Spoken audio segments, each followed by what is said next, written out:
want bigger arms, here's why you need direct arm work. There's this big misconception when it comes to training arms, which is that you don't need to do it assuming you're doing the main lifts like bench press and rows and chin-ups and even overhead press. And the reason is because those movements are going to stimulate some amount of hypertrophy to the biceps and the triceps. This is only true if you're pretty strong and you're able to push yourself with maximal amount of weights. This won't be true for Monsieur, Madame tout le monde who's not able to lift significantly heavy weight. And in that scenario, it makes a lot of sense to actually train and isolate the biceps, triceps, and even the delts in order to specifically hypertrophy them.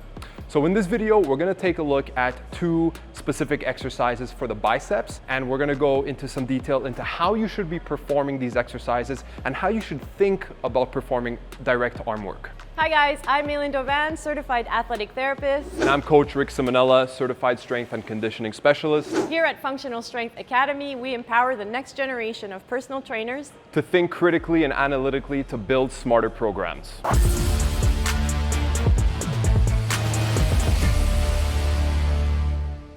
The first exercise we're going to show you is a pronated easy bar curl. Now the reason I like this exercise is because typically speaking, people tend to train their biceps in a supinated fashion all the time and they neglect other hand positions such as neutral or pronated. Now we know that if you stay only in a supinated grip, you're going to be taxing the biceps brachii specifically, and you're not going to be taxing other areas of your arm such as the brachialis, which runs underneath the biceps brachii, as well as the brachioradialis and other forearm muscles. We're gonna have May demonstrate this exercise in a specific way. So what we're gonna have her do is bring her elbows just slightly in front, and that way when she curls, so May, you can come up. Now as she comes down toward the bottom position, just by having her elbows in the front, she'll notice a tremendous amount of tension in that lengthened position, and therefore we can take advantage of something called stretch-mediated hypertrophy.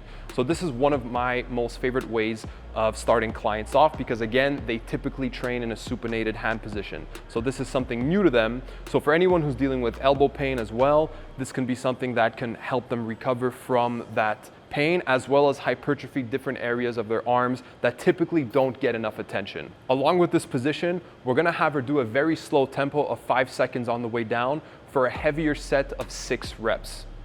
So in this case, the weight should be heavy enough that she shouldn't be able to get 1 more rep. So it should be very difficult. In fact, when it comes to direct arm training, you do want to hit failure.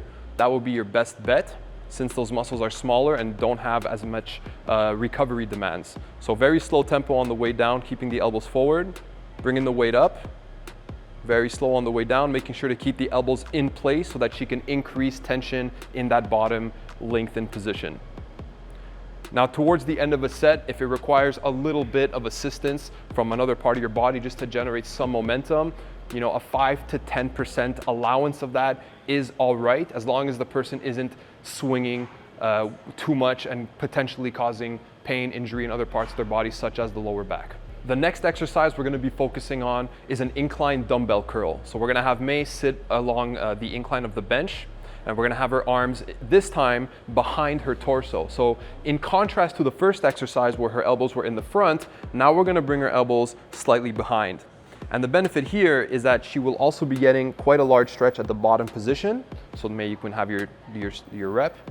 Notice that she's in a supinated position as well. Now, the benefit with the incline curl is that as much as you are getting a good amount of tension at the bottom position, you're also getting a lot of tension at the top in the fully shortened position, because if you look at where the forearm is in comparison to gravity, it's almost perpendicular, and therefore there's a lot of tension throughout the entirety of this exercise. Now, depending on your range of motion, you're going to be able to reduce the height of the bench, maybe lower than this or maybe higher. So if your clients have a hard time with shoulder extension and bringing their arms behind them, it might be better to start with a higher bench position and slowly reduce the height of the bench as their mobility increases. So to recap this video, when it comes to building arms, the main thing you want to focus on is different variations of exercises. So for example, when it comes to the biceps, we tried elbows in front, pronated. Our second exercise was elbows behind, supinated. There's plenty of other different styles that you can use to challenge the muscles in different positions, in different grips, different widths. Therefore, you can tax the muscles at all the different ranges of motion that they actually have to offer. Now, it's important to note that in this video, we did speak about the biceps, but obviously there are plenty more muscles on the arm than just the biceps. We have the triceps, we have the delts, we have the different parts of the forearms. And if you want a fully developed look, you're going to have to train all of those muscles to some extent. Now, my pro tip for you is to separate your shoulder training from your biceps and triceps training.